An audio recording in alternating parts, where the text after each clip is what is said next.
And Charles Rousseau is the man penalised. Northern starting something down the left-hand side. Andre Snyman heading towards the line, unmolested, and a try. Andre Snyman underneath the post. He didn't really attempt to tackle him there. Time's up. 5 Terre Blanc trying to out-sprint Dick Muir. Going right away across the field. And now it's going back the other way. Andre Snyman, this time a sinuous run from the young centre. Oh, this is brilliant! This is going to be one of the tries of the season! A magnificent try from Andre Snyman. Die skeieregter, want dit is van FP Nodea wat oor die kant oor die doellyn gegaan het. So dit was 'n inskop van die 22 af. Robbie Brink het goed gevorder, maar dit is Joppie Adlam wat op het soekergaping. Doellyn van die Transvaalse uitnodigingsspan wink. Robbie Brink haal dit uit. Brenden Venter, hy soek 'n gaping na Andre Snyman, die senter, en hy gaan deur en is 'n goeie 3 langs die pale.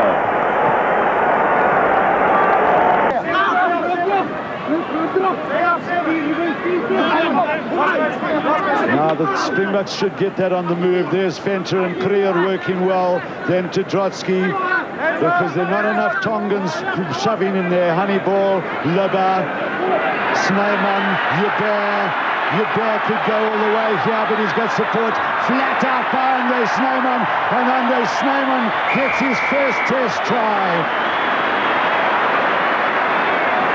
Brilliant to watch. His running off the ball was absolutely fantastic.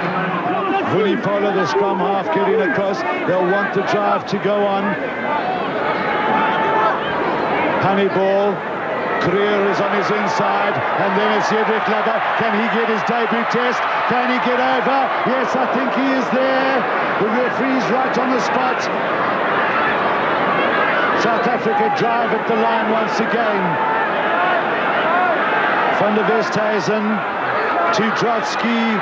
Snyman gets try number 2. So both the wings now, 4 tries between them.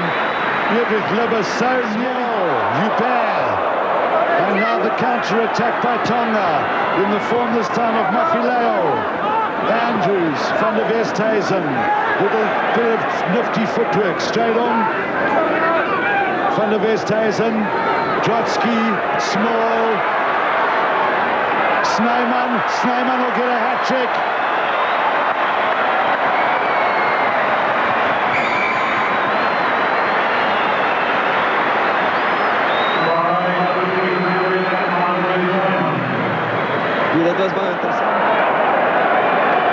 Hannes straight on, Van der Westhuizen, Honeyball, Van Skalkwyk. Now this is Andre Snyman, who's moved into the centre. Van der Westhuizen, Honeyball, Erasmus. Garvey's there quickly. Honeyball.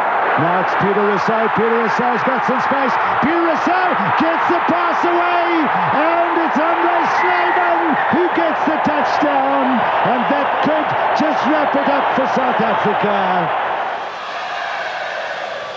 It was Tournier who got it out. Now Werner Swanepoel is nicely positioned. Good to have the first touch. That's a nice pass. Montgomery making space, and he finds Andre Venter up to the 22. Tremendous run by the Venter, Swanepoel. Garvey, driven back by Benetton. Nicely laid back for Swanepoel. Honeyball, long one for Andre Snyman. Andre Snyman has the pace to go all the way. He will go all the way.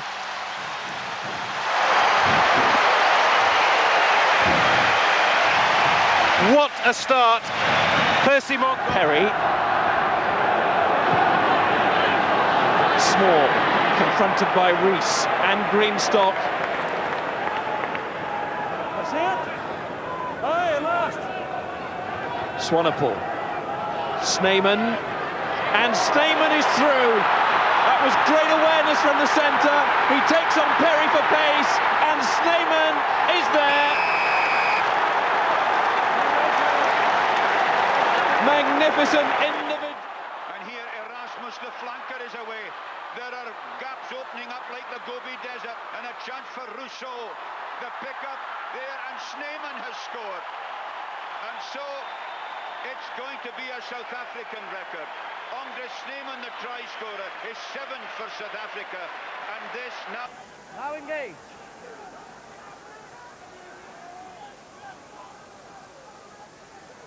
Venter tries to get away from Marshall. Van der Westhuizen, Du Toit also trying the drop, and he reclaims it for Andre Snyman. Snyman has the pace and the power. I look better this time. Yeah. Okay.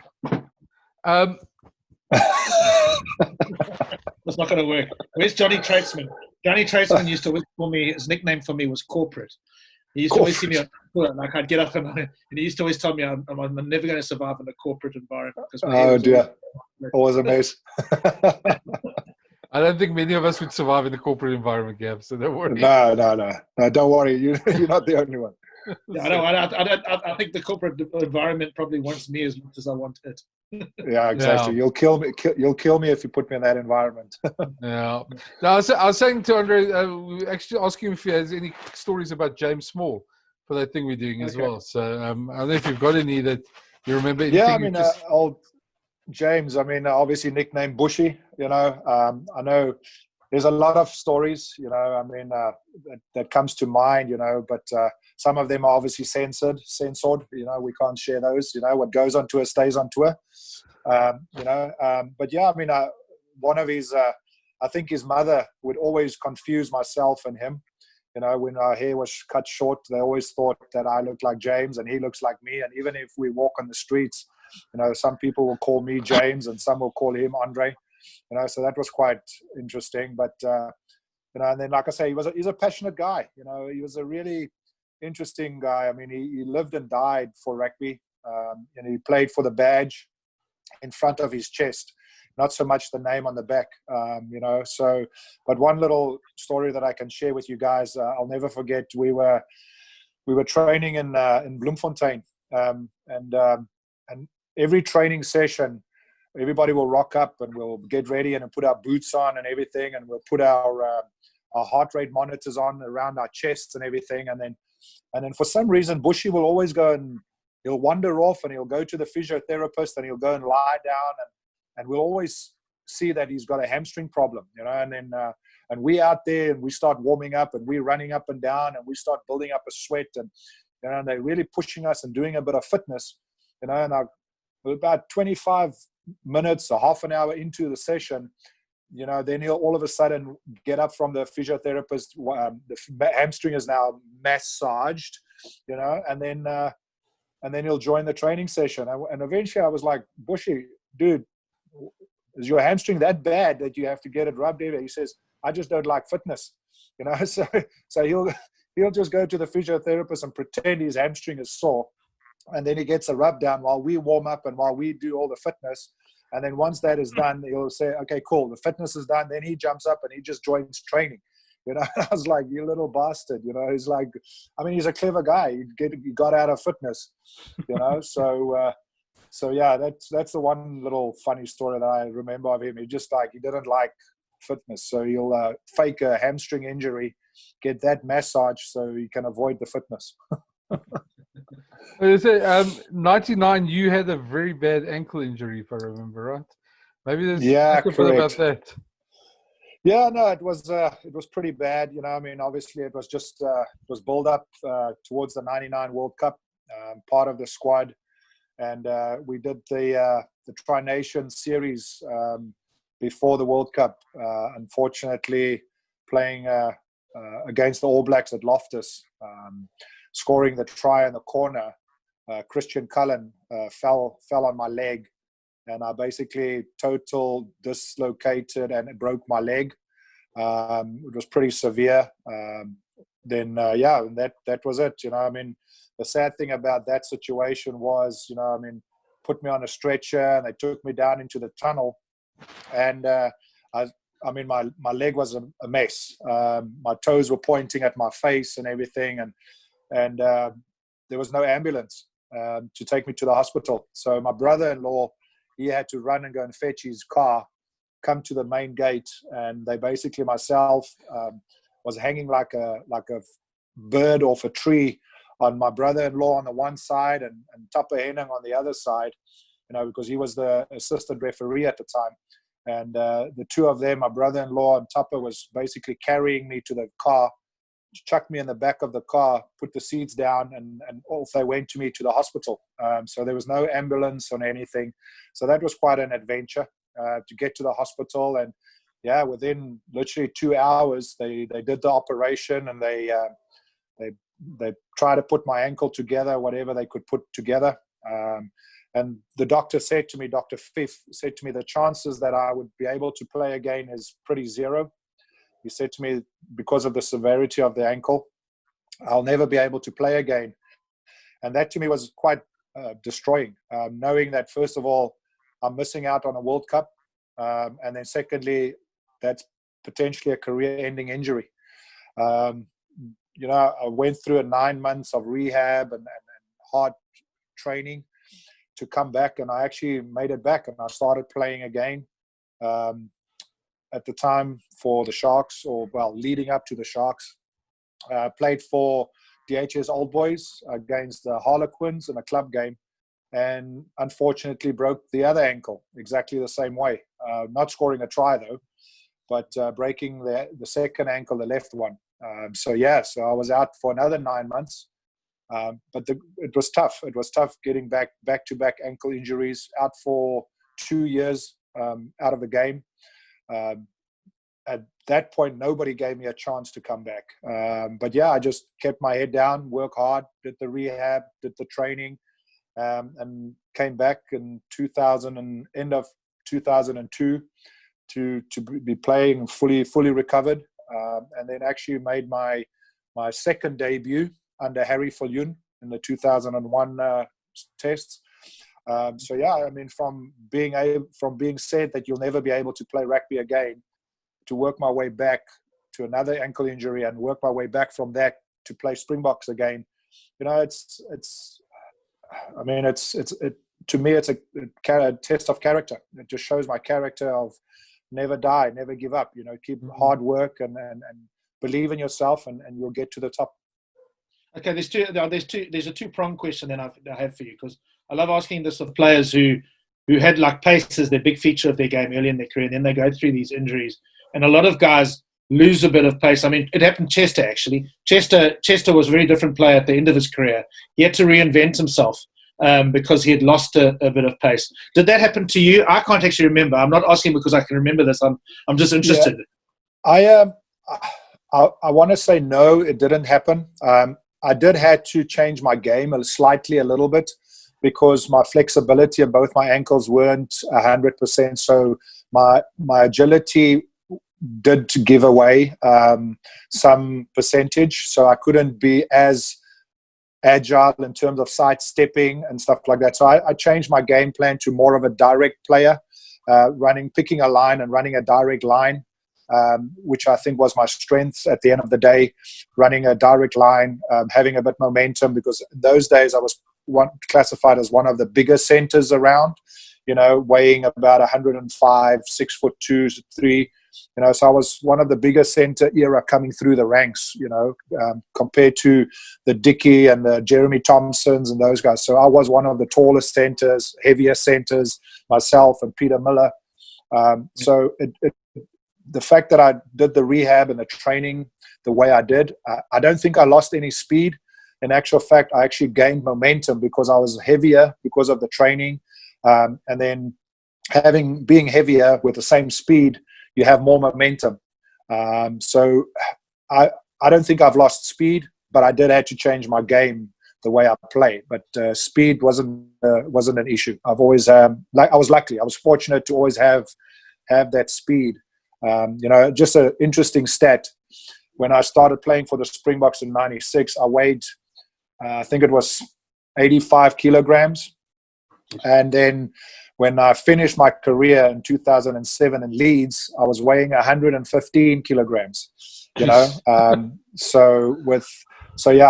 with the same amount of speed. So yeah, it was quite interesting to keep my speed with my weight that went up to 115 kilograms, but with the same speed, it was I was like a wrecking ball. I was Do you going to ever say, wish that you... Sorry, Brent, carry on. no, I was going to say, I remember, Andre, that you were never scared of a gym either. I mean, No, I wasn't scared of a gym. I really enjoyed the gym. It was my happy place. It was where I could get into myself and just be myself, and don't worry about anything outside, and just focus on me and improve myself. Yeah. Sorry, Gav, you good? How many games did you end up playing for the Sharks in the end?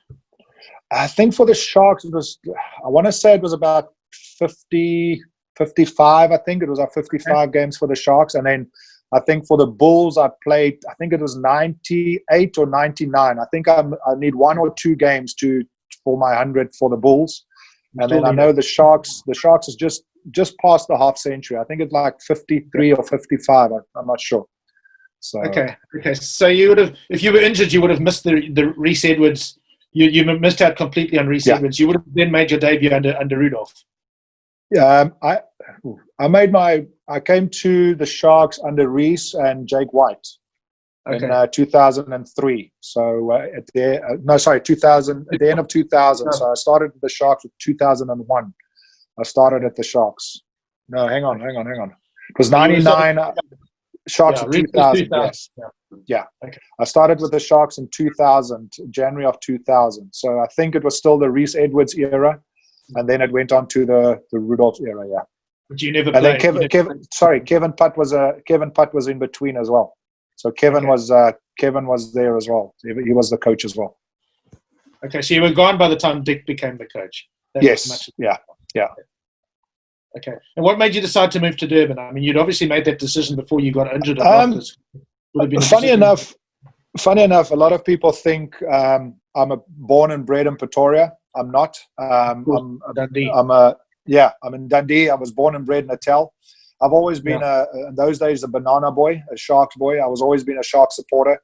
The only reason why I ended up in Pretoria was because of my studies. I went there to go and study. So a lot of people in South Africa think I'm from Pretoria. I'm not.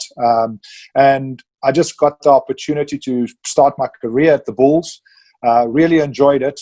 Had a contract there. And at the end of my contract, the 3-year contract, I looked at the way the Sharks were playing with Dickie and Jeremy Thompson and Henry and Juba and Cabos and James Small.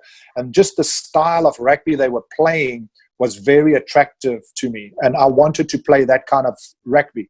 And I really tried hard to go down to the Sharks, but unfortunately there's a clause in your contract that says first right of refusal. So when my contract finished with the Bulls, I tried to move down to the Sharks, and unfortunately that clause kicked in and the Bulls refused me. So they refused to release me to go to the Sharks. So I signed another 2-year deal, but I made sure that clause is not part of my contract. So then I stayed with the Bulls for another 2 years. And at the end of that's when I moved down to the Sharks to go down there. But by then, those guys have moved on. Cabos wasn't there anymore and Dickie wasn't there. So, the game plan has changed. I wish I could have been there when they were there. And that's why I went back to the Sharks, because of the style of rugby they were playing. And then also I'm from Natal. I wanted to go back home, and it wasn't a mandatory reason. I mean, whether I stayed at the Bulls or whether I went to the Sharks, the money was the same. It was just the style of rugby. I wanted to change, just be in a different team and play a different kind of rugby. That's all. And when you first wanted to move down, Mac would have still, of course, been the coach as well. Correct. So by the time you arrived in Durban, it was like a transition. Yeah, it was like, unfortunately, it was a transition, but I don't regret. I don't regret that I moved down. I really enjoyed my time at the Sharks, and then unfortunately I had the run-in with Rudolph Stroyle in 2003, selection with the Springboks and everything, and that made me decide to go overseas and not stay in South Africa. When you say run-in, did you have words with them? What yeah, we had a political situation with Rudolph. Once again, things were said in confidence in terms of team selection, and it never happened. So I was just very, very disappointed in things that were said to me and promised to me, and it never capitalized. So I just decided, you know what, that's his decision. I'm not going to stick around and be part of that. And then I looked for different opportunities, and the opportunity to come to England to come and play for Leeds. You know, and at that stage I was 29. I knew it. I knew I was at the end of my career, but I knew I also had another 2-3 years in me. And I think that's why he went with the younger guys. He thought they are the future, which they are, but you need experience to help the youngsters, you know. And I think that's where he missed the boat. He didn't use my experience to help the youngsters. And I just said, you know what, I'm not sticking around. I'm out of here. And that's when I went to Leeds. Isn't that a South African problem, Matt? I feel that most of the unions in this country have that problem where they throw guys away too early, and you don't have that. Okay, maybe part of the problem is obviously is that so many of you guys do go overseas. The minute you can go, you know, you've played enough years for a union, so you don't have those harder borders, as they would say. Yeah, like no, absolutely. I mean, you don't have those war horses anymore. You don't have those 20, 30, 32, 33-year-old guys in the team. I mean, if you look at the teams now, they're just getting younger and younger. You know, there's some players that, I mean, if you look at these kids in Australia, they're 19 years old playing Test rugby already. You know, I think the average age is probably around about 23, 24, you know, in these professional teams. So it's just the way the game has changed. They're getting younger and younger. They're playing more and more games, so they burn out quickly. You know, look at Patrick Lambie. You know, I mean, he retired at such a young age because he just burnt out, you know. Yes, he had some injuries maybe, but I really rated him as a player, and I thought he was going to play longer. For whatever reason, he decided to retire. But there's a few other players where at the age of 27, 28, they're thinking of retiring, you know. In my era, or in our era, at the age of 27, 28, you're in your prime. You know, you want that guy in your team that's experienced, that can show the 23-year-old how to do it and how to handle pressure and all those things, where now you don't have that anymore because the guys are lured overseas with the contracts, you know, and then obviously the political situation in South Africa as well, the money overseas. There's just so many factors that contribute to players leaving South Africa.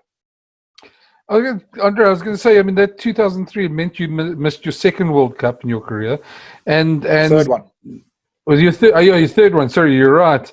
And there was a chance for you to play in 2007 as well. And I remember you coming back in 2006, I believe it was. And there was quite a lot said about that at that stage. Yeah. So, question, to be politically correct, Brenden, I see you've got a disclaimer in the front of your shows. Can I say what I want to say? Absolutely. We allow all players to tell their stories their way. So. All right. Okay, so this is my way. So in 1995, I was sort of part of the World Cup squad. Kitch Kirsty spoke to me before the selection, and he wanted me to. I just came onto the scene. I mean, I started with the Bulls in '94. You know, so 95 was a year after that. I was still fresh. He didn't really know me. And he came to me and he said to me before the selection, he came to me and he said, Andre, I need to pick a utility back to finish my squad of, I think it was 26 or whatever, how big the squad was. It's either between you or Brenden Venter. And I was like, okay. And he says, but just keep on playing the way you are playing, and, you know, it might come your way. So we just carried on playing, and when they made the final team selection for the squad for 95, obviously Brenden Venter was chosen. But I put it down to me being a youngster. Kitch hasn't really seen me play, and that's that. So off they went to the World Cup in 95. I kept on playing for the Bulls during the World Cup and everything. And then after the World Cup, Kitch obviously started coaching at the Bulls.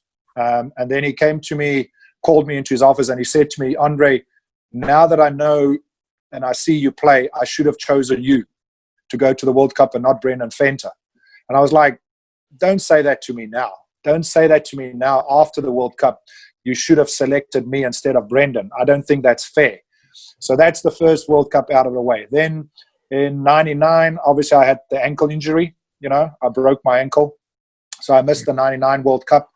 In 2003, it was the Rudolf Stroili's incident where, you know, he brought me into the squad, and then subsequently told me that I've played too much rugby. I'm too old. He's going to go with the youngsters in David Barry and Marius Joubert, and stuff like that. So, and I must stay at home, keep training. They're going to go on Tri Nations, and when they come back from Tri Nations, they'll make me part. He's going to make me part of the World Cup squad again. I am his number 13 jersey. I'm still waiting for that call-up. I'm still waiting for the phone call from Rudolf Stroili after the Tri Nations to make me part of the 2003 World Cup squad. But anyway, so that's that one. And then the 2007 World Cup, I was in Leeds at the time. And then in 2006, Jake White brought me back from Leeds. So I got myself out of my contract at Leeds, came back to South Africa, only played Springbok games. He didn't want me to play any provincial games. I was only allowed to play Springbok games. Signed a contract with the Springboks. And so we played the tests against Scotland, and then against France. And then the game against France, he didn't play me. He put me on the bench. Sorry, I didn't play at all. I was not even on the bench. And then after that, the Minister of Sport said on national TV that he can't understand why Jake White brings back retired players like Andre Snyman from England to come and play for the Springboks if they have young black players like Odwa Ndungane, and he mentioned a couple of other names. He should make changes. That was the Saturday after the test. That Sunday morning, Jake White came to me and said to me, Andre, I'm so sorry, mate. They want us to have more black players or colored players in the team. I think your time with the Springboks has come to an end. So you know, he brought me back from England to be part of his World Cup squad, and it never happened. So the first one, I was too young. The second one, I had an injury. The third one, I was too old. And the fourth one, my skin color was wrong. So unfortunately, I missed out on four World Cups. I've forgotten about that 2006 one. You just refreshed my memory. That was the game. That was you say the game against France. That was a game in Port Elizabeth, wasn't it? The old Cape Town. The Scotland one. The Scotland. When he lost the first game, he lost at home. Yeah. Okay. Yeah. 2006. Yeah. Sorry, it was earlier. The other one was 2005. So unfortunately, he said to me that the Minister of Sport wants more players of color in the team, and because he's basically called you because we brought you back from England, and the Minister of Sport thought I was retired. I wasn't retired. I was still playing in Leeds. But he says, why do you bring retired players out of retirement if you can use other players that homegrown talent? So that's how I got booted out of the Springbok team in 2006. And then at the end of 2006, I went to Perpignan for 2 months. And then from Perpignan, I went to Leeds, helped them get promoted to the Premiership. And then in May of 2007, and that's when I retired. I decided, enough is enough. It's a long time. It's a long career. Yeah, I mean, it's a long career. I mean, started professionally with the Bulls, semi-professionally in '94, and retired in 2007. Yeah. One thing, in your time at Leeds, you played in one final where you scored an intercept try, quite a spectacular one, if I remember right. It was against Bath. Yeah. And you guys won the title you won the cup. Correct, for the title that year as well. So it was called the Power Gen Cup. It was called the Power Gen Cup. We played against Bath at Twickenham in the final, and scored the interception try, and we won that game. So we took the trophy. So that must have been quite a nice thing. It's something different at Twickenham. I mean, you obviously played there in test matches before, but it must have been a different atmosphere in the club final. Totally. I mean, all of a sudden, it was still packed. It was still jam-packed, but it's a total different kind of supporter. It's your local club supporter. It's not your international supporter with flags and beanies and scarves flying all over the place. But all of a sudden, it's club colors. People with the club jerseys and stuff. So it was a completely different atmosphere. It was an amazing time. It was the bus trip back from Twickenham was unforgettable. You can imagine. I would Gavin, return to the American rugby. Now, you went over to American. You obviously started doing a bit of coaching there as well. We obviously, in South Africa, we hear a lot about the American leagues and how it's the next big thing on the horizon, and everybody talks it. And then you see an article that says they've gone bankrupt, and then you hear these players are going over to America, and so and then the last one I saw was, I think, Pedro Vandenberg, who left Austin because he said the place is a mess and they've got no administration. And maybe tell us what is American rugby like? You went to Glendale, so you just summed it up, Brenden. It's a mess.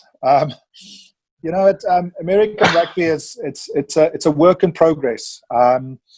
First of all, it's a sport that's not really a common sport there, because you compete against basketball, baseball, football, lacrosse. So the rugby community in America is very, very small. Not a lot of people know about it. They've heard about it, and they've seen it obviously because of the Olympics and everything, but they don't really understand the game. They don't follow it, and there's no real TV channel that actually promotes it. So the knowledge and the education of the Americans are very limited to the game of rugby.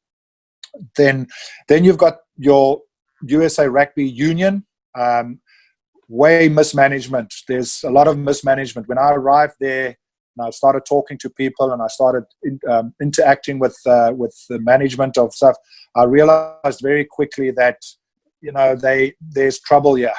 They don't know, compared to South Africa, the way we do it there, because that's the only one I can compare with.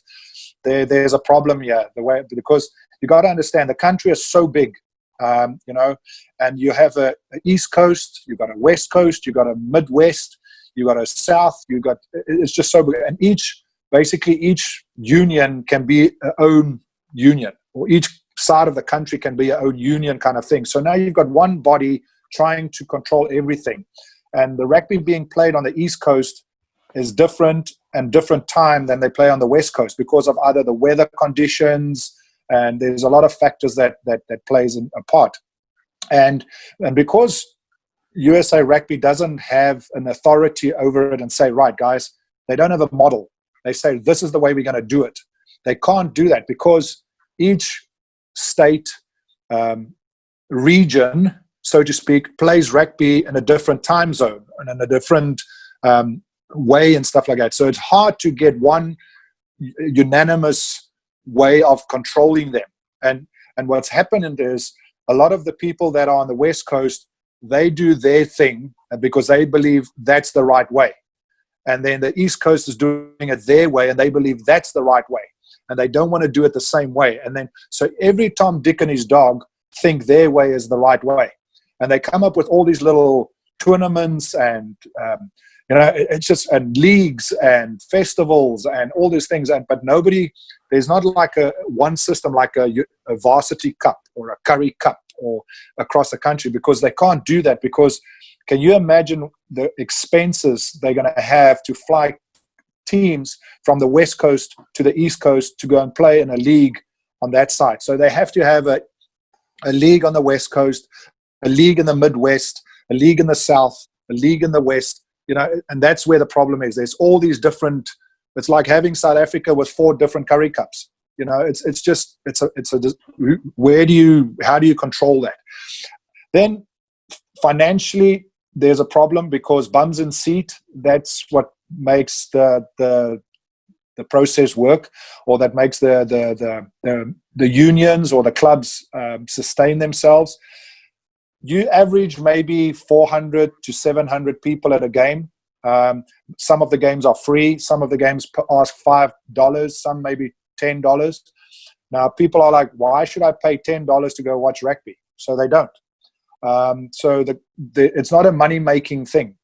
So that's why the clubs can't sustain. That's why these leagues, they pop up. There's a league like the Pro Rugby League a couple of years, 2 years ago, and it went under with Doug Schröniger. It lasted for like a year and a half, and it went under. He lost a lot of money. A lot of people, not just him, a lot of people and investors lost a lot of money. Now they've got this MLR going, once again, the return on investment, the amount of money they're spending to get these players like Manu Nanu and Pierre Vandenberg and that French player, and they spend a lot of money, and even the coaches, like Latham is there, and you got all these high-end profile coaches. They spend the money to get these people there, but how are they going to recoup this money if you average 700 people at a game? It's you're losing money every time. And that's the problem. But in saying that, do they have the athletes? Yes, they have the athletes to compete. The coaching system is getting better because they're bringing in international coaches. Like I was pretty much the first coach that came there as an international, and then they brought in more and more international coaches. So the quality of coaching is improving, where in the past it was pretty much a YouTube coach. The coach will go and look at some YouTube videos and clips, go to the field, coach the guys, and that's it. So the quality of the coaching is getting better. They definitely have the athletes. Everybody's talking about the sleeping giant. This giant is going to sleep for a long time. It's still going to sleep for a long time. They're trying, and I really hope it does. I really hope this MLR does survive, and it is sustainable. But as you said, as Piedri said, because Piedri was a player first, and then he went into the MLR coaching, and he admits it's a shamble. I mean, I wasn't part of the MLR because by then I left, and the way they do things, their structures, it's just not the right way. And the sad thing is, why don't they go and learn from countries and unions out there who's successful, and learn from them and do it the right way? And I questioned them when I was there, and I said to them, why don't you go? Why try and reinvent the wheel? Go and learn from countries like South Africa, Australia, New Zealand, England, even Argentina. Go and learn, how did Argentina become all of a sudden such a good rugby team? And how do they sustain their clubs? And the answer to me was, Andre, you're in America now. We do it the American way.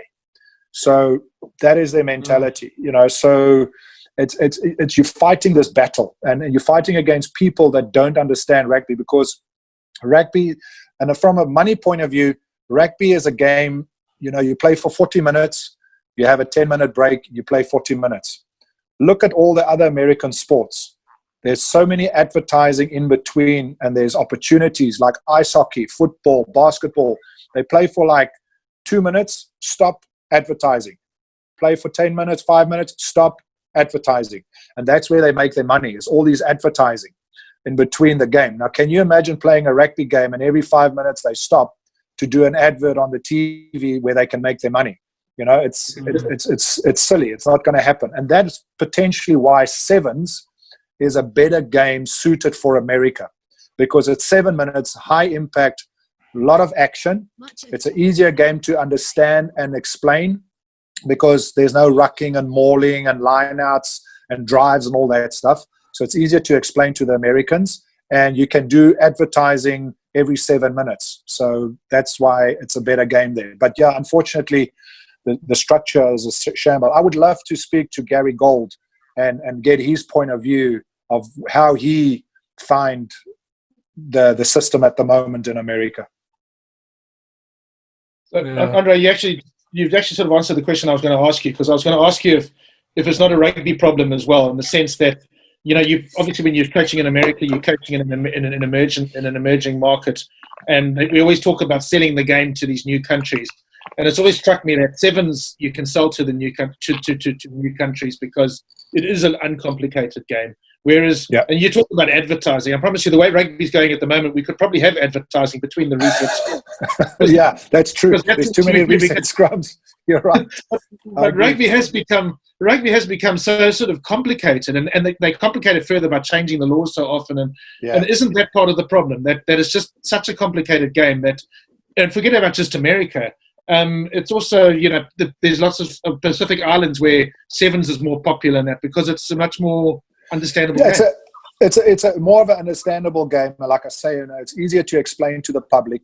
It's a fast pace. It's entertaining. Lots of tries. People want to see these super athletes running with the ball. They don't want to see a 2-minute time wasting setting scrum, set a scrum. Some people love that and they watch it, but for the general public, they were like, what are these people doing? Why are they keep on falling onto the ground?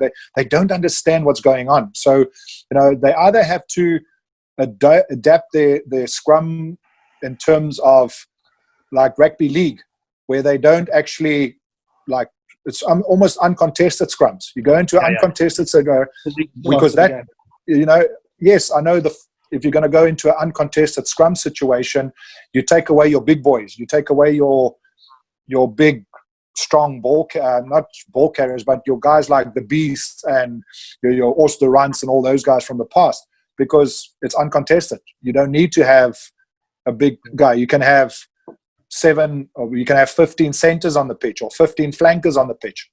But they need to do something about the scrumming because it's ridiculous the amount of scrum resets, And then one thing I would love to see to come back into rugby, and I know it's a safety issue and the people will disagree with me, is they have to bring out the raking and ruck time. If there's a guy on the wrong side of the ruck, you're allowed to rake him, because trust me, it will speed up the game. You won't get these guys lying on the wrong side, borderline professional foul, and stand there and lie there and wave like a dead fish out of the water, telling the ref that, yes, look at me, I'm on the wrong side, but I'm not touching the ball, but I'm slowing it down. That guy will not be there if he's allowed to get stepped on. But I understand it's a safety issue. I get it. But if there's a way that we can bring that law back, and then the other thing that I would love to see is they need to do something about this pick and go. That's also, it's boring rugby. I think they should say you're allowed to do it twice, then the ball's got to go.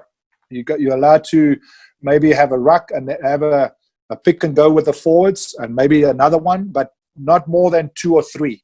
Then the ball has to go to the fly half. Then you have to have at least 2 passes away, and then you can do your pick and go again, because this pick and go, it's so boring. I mean, nobody wants to see that. Yes, it wins games. Yes, you score tries maybe like that if you got a big pack of forwards, but it's boring. It's boring to watch, So, and people you got to keep it entertaining. And that if you keep the game entertaining, people will come and watch the game at the stadiums. The stadiums won't be so empty, but nobody wants to stand there just pick and go. I know the forwards love it. That's what they want to do. But can you imagine how nice it would be to get a big boy like, example, a Ollie LaRue running in the centers with the ball at full speed? Don't you rather want to see that instead of him picking the ball and only go like 30 centimeters forward? I'd rather see Ollie running with the ball 15 meters than 30 centimeters. So I don't know. That's just me. I like to entertain. You got to play an entertaining style of rugby, not boring. So anyway, that's my 5 cents worth.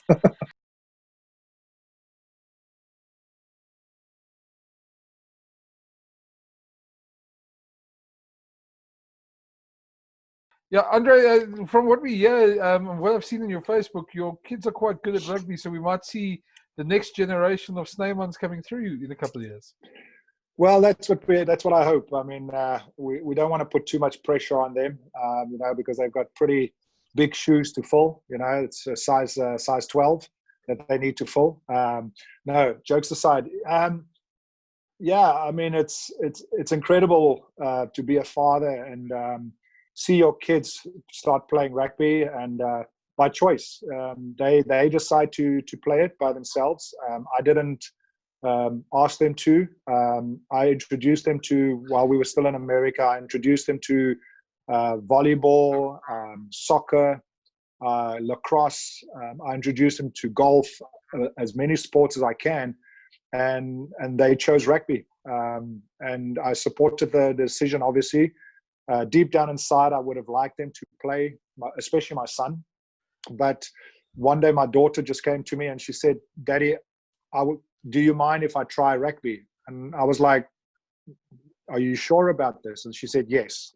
And I think she was like maybe 8 or 9 years old when she asked me that question. And that's where it started. And I started working with them in the back garden, and I started teaching them, and we watched little video clips together. And it was just it's an amazing journey that I'm having with my two kids. My daughter is 12 years old. My boy is 10 years old. Like I said, she's represented America last year in a tournament in Monaco.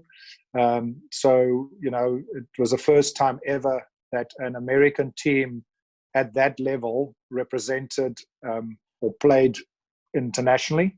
So she was part of that team. She was one of two girls in a boys' team. So she plays against boys.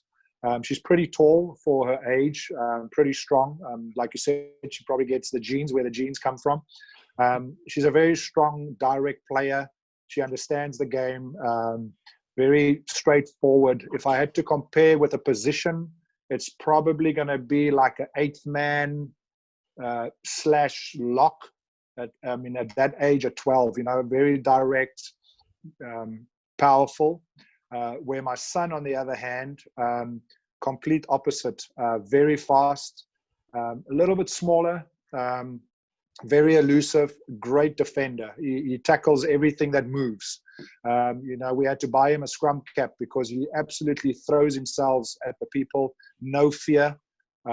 So two totally different ways the two of them play. The beauty was both of them actually has been playing together in the same team since they were like 8 years old. And it's great to see the two of them play together in the same team, every year going forward. And now, unfortunately, this year is the first time where they have to separate because it's no more co-ed. So the girls, because of their age, under 13, girls don't play with the boys anymore. So it's now girls only and boys only. So the two of them are a little bit disappointed because they want to keep on playing together. But yeah, both of them are good, solid little players, understand the game. At the school in Hill House School in Doncaster, that's where they are at the moment. They play their rugby there as well.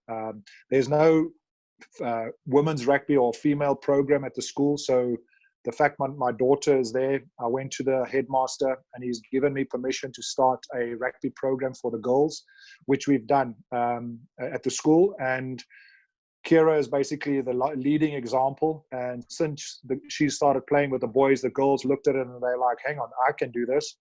And we started off with maybe 2 or 3 girls.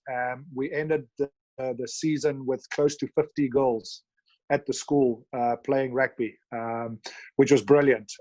And coaching the girls was an amazing experience for me. I absolutely love it. And then obviously coaching the boys at the school as well, which is absolutely great.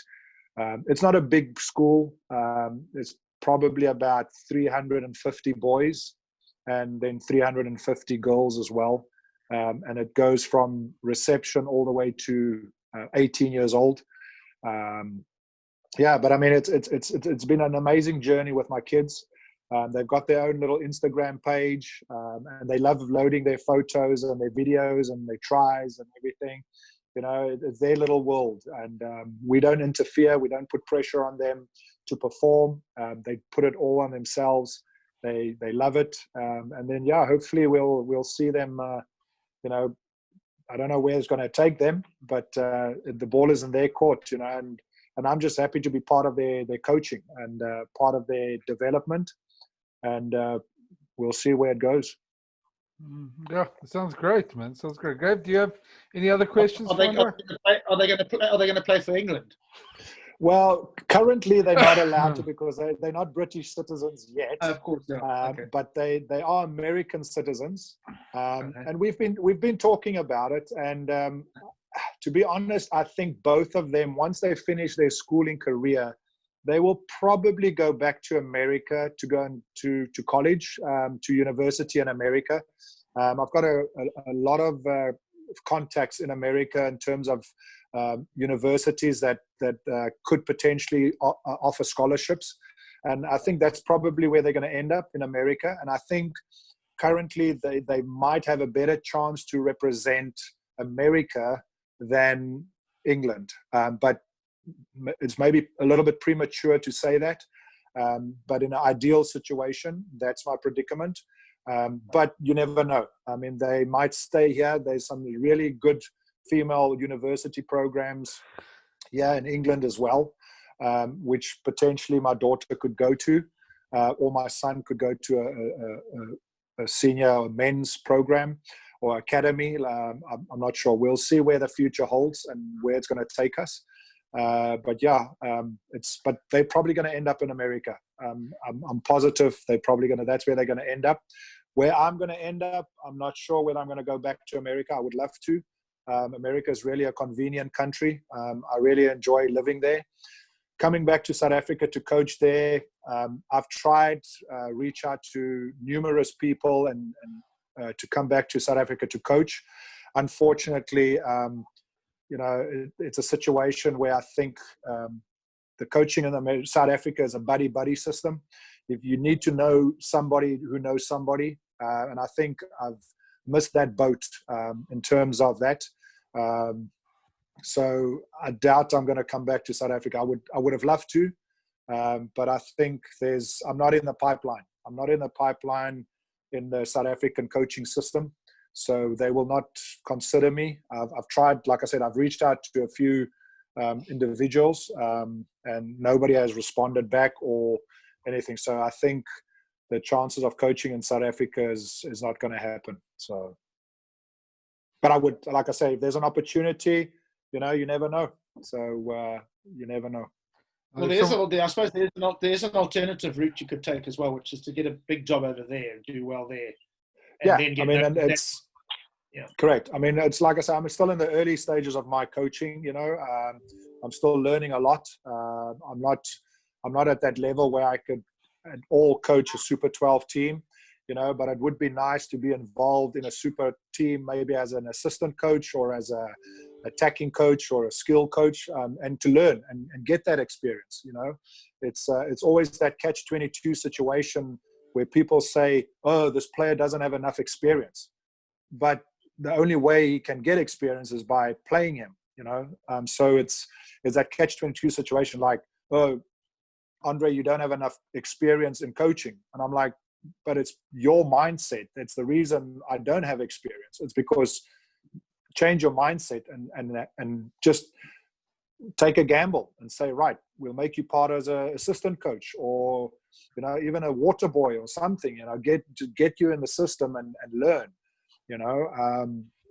then that's the way you get experience and work your way to the top, hopefully, So, but yeah, I mean, that's what I'm doing, Gavin. I'm staying here now, getting some school experience, coaching school here.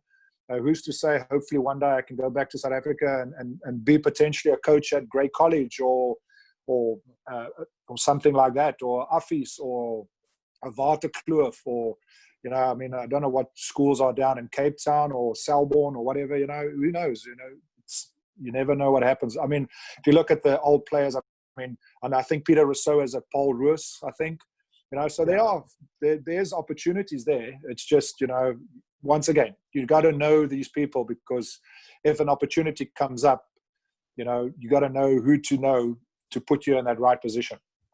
Well, let's hope somebody watches this and sees that, and they can contact either Gavin or me, and we can put you guys in touch. I'm going to leave you. I'm going to leave my last quip. I saw when I did a Google search earlier today on your name, and it's not what we spoke about earlier offline. I did see one article that caught my eye that said, ahead of the World Cup final, Andre Snyman says, "My heart will always be South Africa, but my brain says England will win the World Cup." I know at the time, and I will swallow my words. I will swallow my words, but just the way England played against the All Blacks in the semi-final, and the way we played our semi-final, that's why I said that. Because if you look at the way the English played, and I think that's where they played their final against the All Blacks, and judging by that game, if we had to play England that day, we wouldn't have beat them. I think they were unstoppable the way they played against All Blacks. And I think if South Africa had to play against them on that day, the way they played, South Africa would have lost. And that's why I said that. And unfortunately, a week later, they couldn't duplicate the same performance. I'm happy South Africa won. Trust me. And being in England, being a South African, it was the best. It was the best thing that ever happened. Winning the World Cup, being in England. But yeah, like I said, my heart is South African. So. No, I was just going to give you some crap about that because it was an English paper, so that's in your defense. I mean, when you I did say that. Like I said, I did say that. But. Like I say, my heart is South African, but I mean, like I say, I judged it on their performance against the All Blacks, and then obviously they didn't perform the same way. Yeah. Gav, anything more from you? No, that's great. Thanks very much, Awesome. Andre. Thank you, guys. Thanks, guys, and it was a great chat.